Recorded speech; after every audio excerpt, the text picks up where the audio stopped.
Olá, está no ar por 360 Entrevista, nosso espaço semanal para debater assuntos importantes em relação aos portos internacionais, portos do Brasil e principalmente em relação ao Porto de Santos. Você já sabe, não custa lembrar, o Por 360 Entrevista é uma realização do Grupo Tribuna em parceria com a CBN.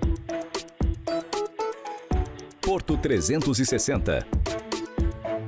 Patrocínio.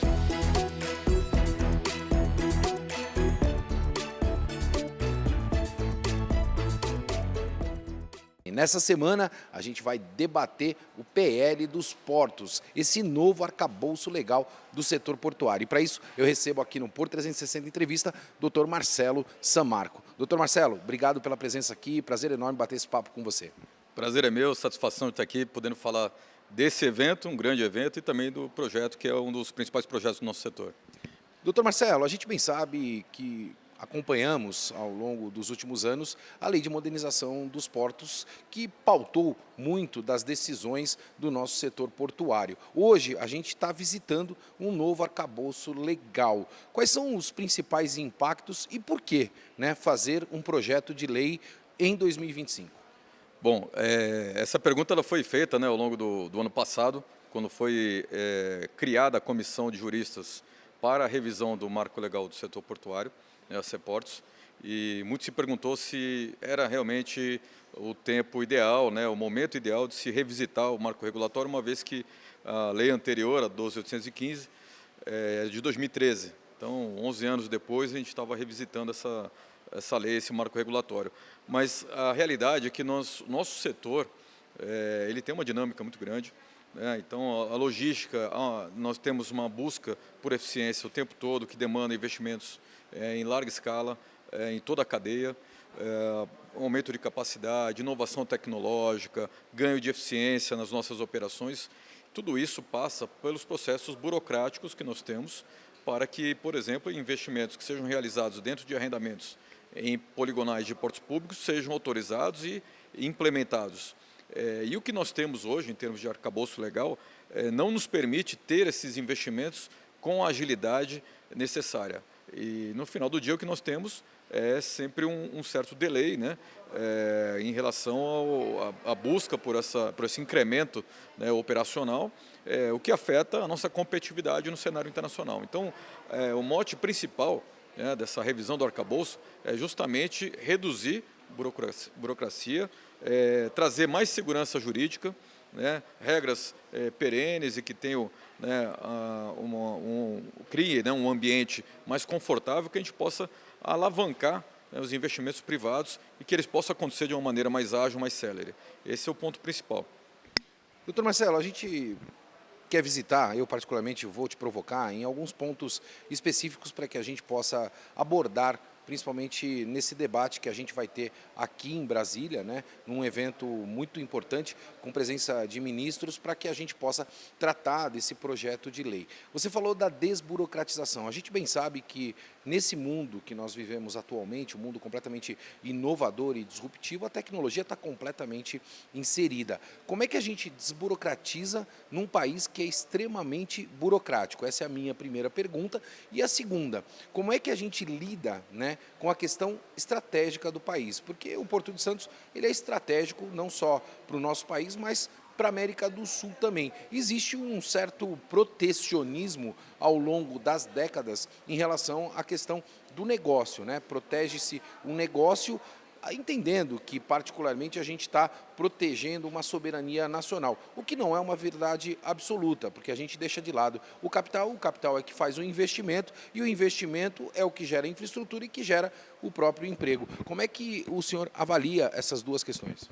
Bom, a redução de burocratização ela é extremamente necessária, Como disse, ela é o marco ali, é o ponto central ali do projeto.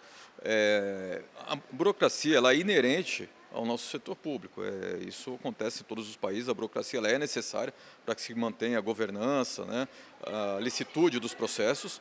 Mas nós temos no nosso segmento, em especial, um excesso de burocracia. Então, uma das formas que está se propondo dentro desse projeto é reduzir, por exemplo, a burocracia quando você tem lá um arrendatário que assumiu uma determinada área para explorar a atividade portuária dentro de um porto público. No curso do contrato, um contrato de 25 anos, por exemplo, naturalmente surgem outras necessidades que não estavam previstas lá no início do contrato. Até porque é dinâmico. E porque é dinâmico, porque a operação é dinâmica, né? O segmento está se inovando o tempo todo, né? E surgem essas necessidades que não estavam previstas e aí nós temos uma grande discussão com relação ao reequilíbrio econômico-financeiro do contrato. Isso demanda tempo, o investimento que poderia acontecer de uma forma ágil, ele acaba sofrendo um atraso muito prejudicial à nossa economia.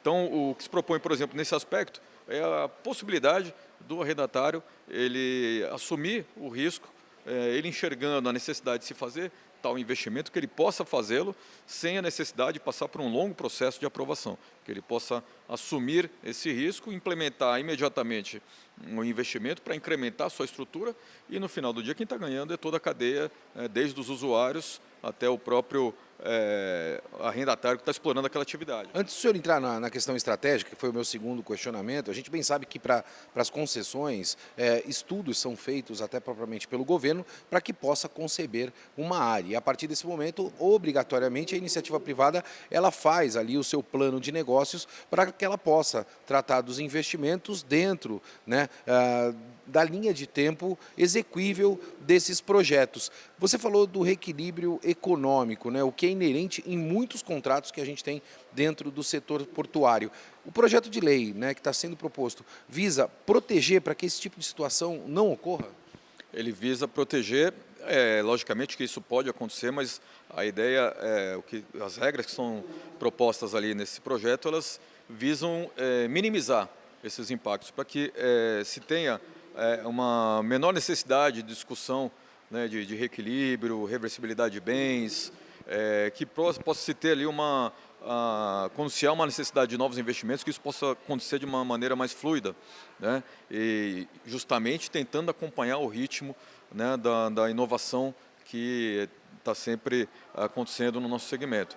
Uma outra forma também de reduzir um pouco o excesso de burocracia é a descentralização. Esse é um pleito muito grande do mercado, né? Nós tivemos um modelo na 8630/93 que era descentralizado, com as autoridades portuárias tendo, né, uma autonomia para tocar os seus processos e direcionar, né, os arrendamentos nas suas respectivas áreas, né, respectivas poligonais. Depois, na 12815, houve a centralização para poder alcançar uma padronização, né, em termos de gestão portuária. Essa padronização foi alcançada. Mas, por outro lado, ela trouxe algumas consequências.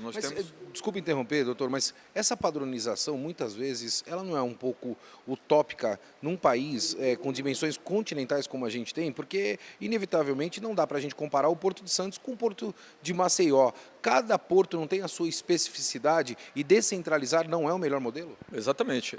Eu sou totalmente a favor da descentralização.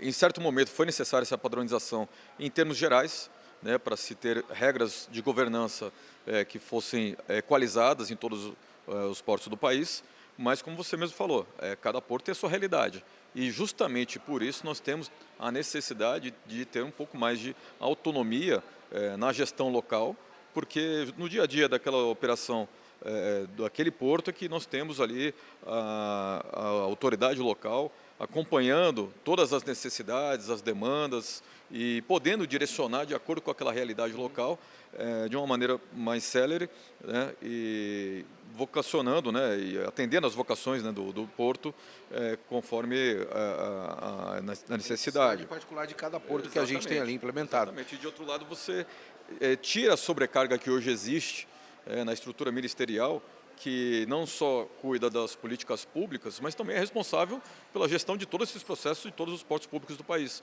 todos os portos federais. Então, retiramos um pouco esse peso, né, sobre o Ministério fica com mais espaço para direcionar as políticas públicas e, de outro lado, as autoridades portuárias ganham autonomia para fazer a gestão de acordo com as necessidades locais. Emprego, né? Como é que o projeto de lei está olhando para a questão do trabalhador portuário? Bom, o trabalho portuário, assim como as operações como um todo, também está passando por muita transformação, né? Isso fruto de novos equipamentos, tecnologia embarcada que existe hoje, muito mais avançado do que se tinha antes, quando se traçou o modelo atual que nós temos. Nós temos uma necessidade de capacitação, né? Há uma carência enorme em termos de capacitação do trabalho portuário. Então, o projeto ele também atenta a essas questões, né? Nós temos um olhar ali muito direcionado para a capacitação, fomento dessa capacitação, custeio, reciclagem, né? E até uma transição em relação a novas demandas que estão chegando, né? O trabalho hoje ele está se transformando de acordo com a dinâmica, né, das novas operações que nós temos, parte delas automatizada ou com grande incremento de tecnologia, que transforma também a necessidade de mão de obra que nós temos. A gente bem sabe que esse tema da capacitação, ela é um tema muito sensível e muitas vezes eu particularmente até acredito um pouco nebuloso, porque cada qual entende de uma maneira diferente, né, o rito de capacitação que deve se seguir. Eu estive em Roterdã, estive na Coreia do Sul e percebi claramente que a capacitação ela está aliada à universidade, né, que além de qualificar, capacita, que são duas questões completamente distintas, e com a iniciativa privada envolvida dentro do processo, nesse mundo tão veloz que a gente tem. A gente bem sabe que aqui no Brasil a gente tem ritos que a gente precisa seguir como uma lei de contratação que é a 8666. Como é que a gente blinda essa questão? Porque a atualização tecnológica ela é muito veloz, né? Vou dar um exemplo muito claro, doutor. Hoje a gente compra uma versão do Windows e daqui a 2 meses sai outra versão. Então, se eu entrar num processo licitatório para comprar essa nova versão, talvez eu não consiga comprar ela. Eu vou comprar uma versão para daqui a 10 versões na frente. E isso acontece principalmente com simuladores que são utilizados hoje dentro do setor portuário. O projeto de lei foi a fundo nesse tema também? Olha, eu entendo que o projeto de lei, ele, aliás, como todo projeto de lei, Claro, sem dúvida. aliás, o anteprojeto, né, dando um passo atrás, ele traz uma proposta, ele coloca a situação na mesa, né? Então nós temos aí uma situação colocada, a situação está posta, a discussão está aí. Esse evento ele tem essa importância justamente por isso. E agora a gente está avançando para um segundo passo, que é o anteprojeto já transformado em projeto, agora o PL 733, que é a discussão dentro da Câmara. E nessa fase atual é justamente o momento que nós temos a oportunidade de discutir as melhorias no projeto. Talvez flexibilizar para que se tenha mais possibilidades de se realizar capacitação através da iniciativa privada, seja um ponto a ser observado e ter mais mecanismos favorecendo essa possibilidade. Até porque abre-se oportunidade para inúmeras empresas e até propriamente para que o comércio orbite ao redor da própria atividade portuária, assim como deve ser e como a gente conhece pelo mundo. Exatamente. Teríamos aí ganhos em termos de economia, né? Em escala, não só favorecendo a atividade pela qualificação, né, pela capacitação, mas também gerando novos negócios. Então, acho que todos ali ganharemos muito com isso. Eu falei dos simuladores porque hoje os simuladores eles têm até um impacto na questão ambiental, porque ao invés de você colocar um grande portainer para operar, né, gastando diesel, por exemplo, para capacitar e treinar ali um operador portuário, você faz isso num ambiente completamente mais salubre, nobre, com ar-condicionado, onde você tem um simulador lá. Então eu costumo até brincar que isso é ESG na veia. E olhando para essa questão de meio ambiente, o PL também aborda temas que venham ao encontro das atividades portuárias para que a gente possa descarbonizar, para que a gente possa proteger o meio ambiente e também, né, que contribua com mecanismos para que a gente possa não ter um impacto dentro dos empreendimentos, porque hoje a gente bem sabe que muitas vezes as licenças ambientais impactam os investimentos e muitas delas demandam décadas para acontecer. Olha, por exemplo, dentre as cláusulas essenciais, cláusulas obrigatórias em contrato de arrendamento, foi colocado ali uma proposta que é incluir entre essas cláusulas a certificação ambiental. Então, pré-implementação do projeto.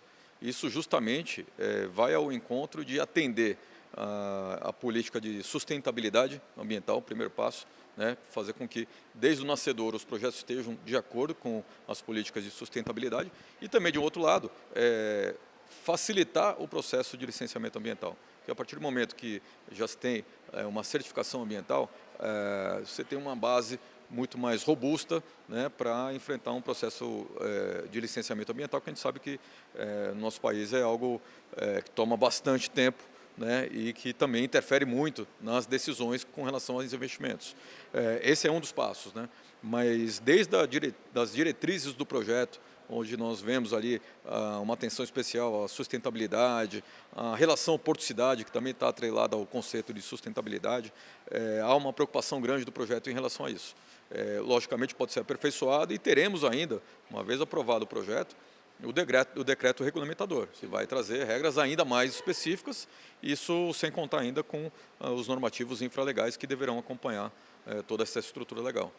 Doutor, para a gente poder encerrar, qual é o delta T, né, o espaço de tempo aí que a gente tem, desde o debate até a aprovação de uma lei como essa e necessariamente a condição, né, de uso desse novo arcabouço legal pela sociedade e pela atividade portuária? A gente pode imaginar que isso acontece esse ano ainda? Olha, é difícil prever, né, dentro do Congresso, né, o Congresso tem uma série de pautas extremamente relevantes e tão relevantes quanto, né, o nosso setor portuário, mas ao mesmo tempo nós estamos diante de um tema que é um tema primordial para o nosso desenvolvimento econômico. E quando a gente fala em incremento de infraestrutura, alavancagem de investimentos, mediante esses processos de redução de burocracia, uma oferta de maior segurança jurídica, naturalmente a gente está favorecendo o setor produtivo, né? Então, a nossa carga que é produzida no centro do país, ela vai chegar no comércio internacional com uma condição de competitividade muito maior. Então, esse é o grande mote desse projeto. Não é um projeto que olha só para a infraestrutura portuária do país. É um projeto que ele tem um reflexo em toda a economia do país, em toda a cadeia, em toda a produção do país e a sua participação no cenário internacional.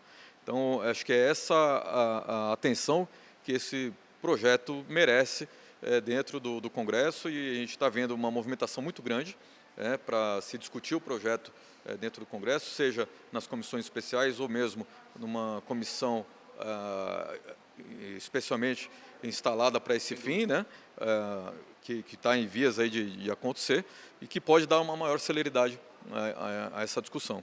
Então, vai depender muito do rito que vai ser adotado. Caso seja adotada a comissão especial, aí sim nós teremos chances de avançar num espaço menor de tempo.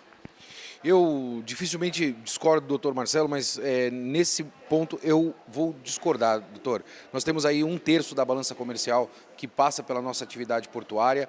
Nós temos um setor que é extremamente estratégico, não só para o Brasil, mas para o mundo também. A gente tem uma insegurança jurídica gigantesca dentro do nosso setor, existe também dentro de outros setores, e essa pauta é uma pauta, além de ser estruturante, é uma pauta extremamente estratégica para o nosso país. Ano que vem é um ano de eleição. É um ano que nós todos, como cidadãos, sabemos que é um ano perdido, né? Principalmente dentro do lado e no âmbito político. Até talvez de forma legítima, porque os candidatos saem, né, à procura da sua reeleição. Então, obrigatoriamente, pelo menos no meu entendimento, como alguém que preza e zela por esse setor que emprega e que desenvolve o nosso país, entendo que a gente deva votar o projeto nesse ano. Isso deve ser pauta da Câmara de Deputados para que a gente possa definitivamente avançar nesse setor, como eu bem disse, que é um setor que contribui não só para a minha vida pessoal, profissional, para a tua vida profissional, para a tua vida pessoal,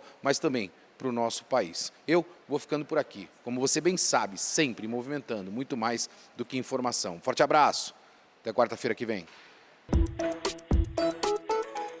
Porto 360. Patrocínio